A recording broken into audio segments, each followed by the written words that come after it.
In this WrestleTalk news, what really happened with Charlotte and Nia Jax, Vince McMahon furious, Buddy Murphy controversy and more. Subscribe and enable notifications to always on for daily wrestling news videos. And when we hit 810,000 subscribers, I'm gonna do a forward roll. Pinch punch first of the month, no returns is... subscribe. Support WrestleTalk!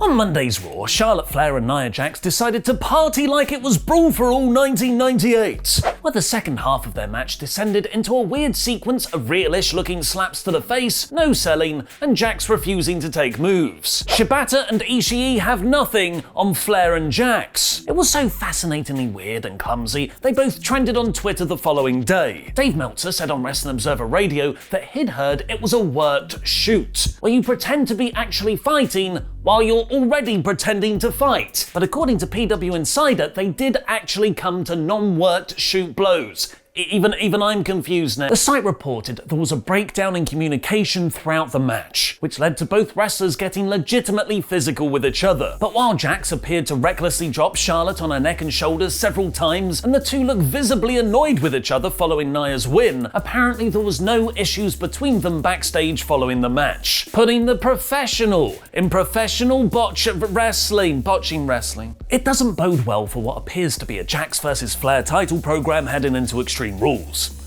Unless they really are bringing back Brawl for All, as not only is Nia a statistically dangerous worker, injuring numerous opponents during her time on the main roster, her and Charlotte have anti-chemistry in the ring, like when you tried to force the same poles of a magnet together. As Reddit user Strike Gently pointed out with these two botches from a previous match. Jax not catching Charlotte's top rope moonsault to the outside properly, and then Nia dropping Flair on her head in a move still unidentified by modern science. We all thought Charlotte entering a feud with a puppet was a punishment for her dad leaving the company. Turns out, that was probably the good timeline. How would you deal with the Nia problem? Let me know in the comments down below, because I'll be replying to as many people as I can for the first 30 minutes after this video goes live from out of nowhere. But while Nia and Charlotte might not have been angry with each other after the match, their boss sure was. PW Insider described the backstage atmosphere at Monday's Raw as one of the longest days in a long time for the WWE creative team, as Vince McMahon ripped up the script several times, including what was originally planned for the show and then the rewrite too. He then rejected everything else pitched to him before deciding the new plans himself. As of 6 PM EST, so 2 hours before the show went on air, there was no official direction or plan for the episode. One person even said Vince was the loudest and angriest they'd ever seen him on a show day, and it involved scrapping plans for at least one top star.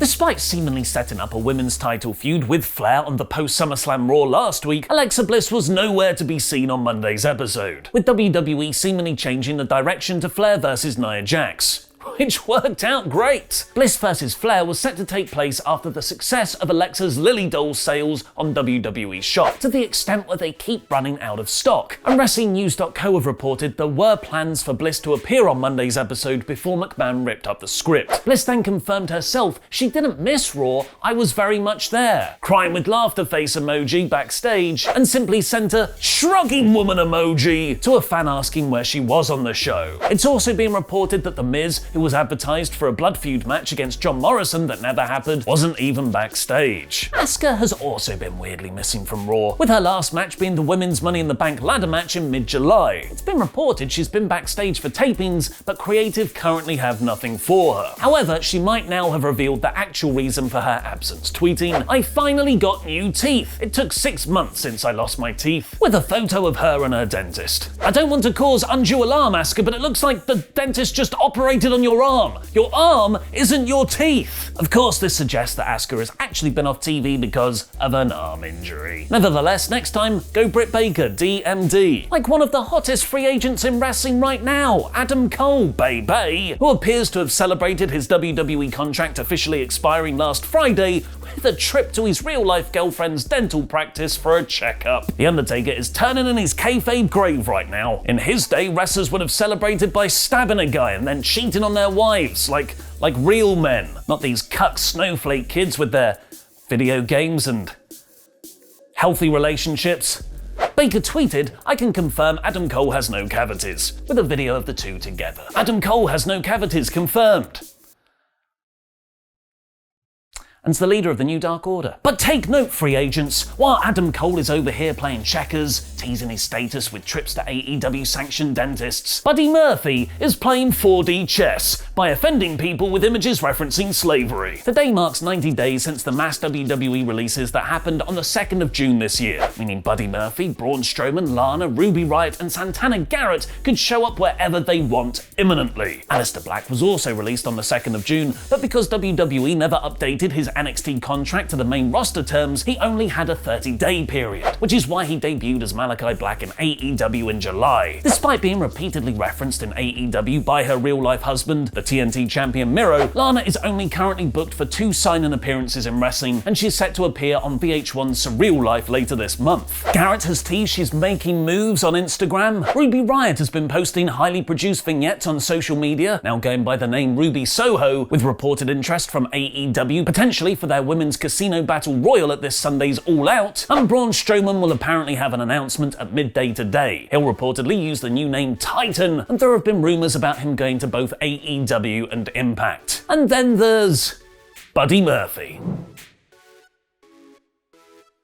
To celebrate his 90-day non-compete clause finally expiring, Buddy tweeted a picture of 2 hands breaking the chains around their wrists with the caption, "It's here. #freeagent. He ended up deleting that post though when people accused him of comparing his situation with slavery. Prison, Buddy Murphy. You are only allowed to compare WWE contracts to prisons. It seems he had simply Google image searched the word freedom and used one of the top results. He quickly put up an explanation tweet. My apologies for the tweet I posted earlier today if it offended you. It wasn't my intention at all, and far from what I intended it to mean. Deleted the tweet. Once again, my apologies. He then replaced his original post with a picture of 2 birds flying out of a bird cage, also from the first few Google image results. Quick, let's cancel this guy before he makes another innocent mistake. We have yet to see Buddy Murphy's initials, or Buddy Matthews as he now goes by, written on CM Punk's trainers during an AEW show. So far he's had the letters BW,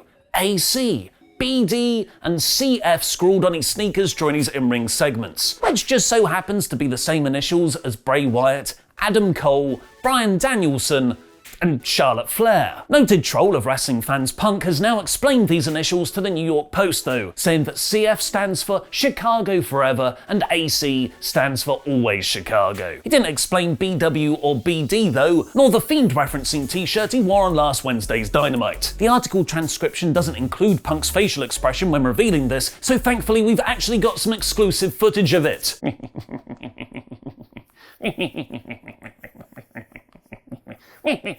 Punk will be making his in-ring debut for AEW at this Sunday's All Out, but it's the promotion's next major show that's experiencing issues. Full Gear is set to take place on Saturday the 6th of November in St. Louis, but the event is no longer listed on the AEW events ticket page. There are rumours the show could move either location or date now that both the UFC have a stacked card that same night in Madison Square Garden, and boxing will see Saul Alvarez take on Caleb Plant. AEW made a similar move with Revolution this year, pushing the show back from February 27th to the 6th of March not to clash with the Jake Paul pay-per-view. Tempest is travelling to Chicago for All Out right now, so you'll have to head over to the WrestleTalk podcast channel for our NXT review today, which means we're ending on some somber news here. Former Ring of Honor champion Rush has had to undergo emergency surgery after his condition was described as serious before the operation. There is no word on why Rush had to be hospitalised, but the family will hold a press conference tomorrow to update everyone on his status and his future. Rush only competed in ROH's Glory by Honor 18 show just 2 weeks ago, where he suffered a knee injury on night 2.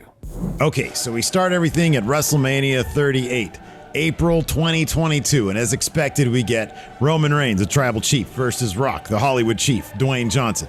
But earlier in the night, we also had Big E versus Goldberg Larson. It's 8 minutes of big men slapping meat. Big E, of course, gets the win, not by referee stoppage,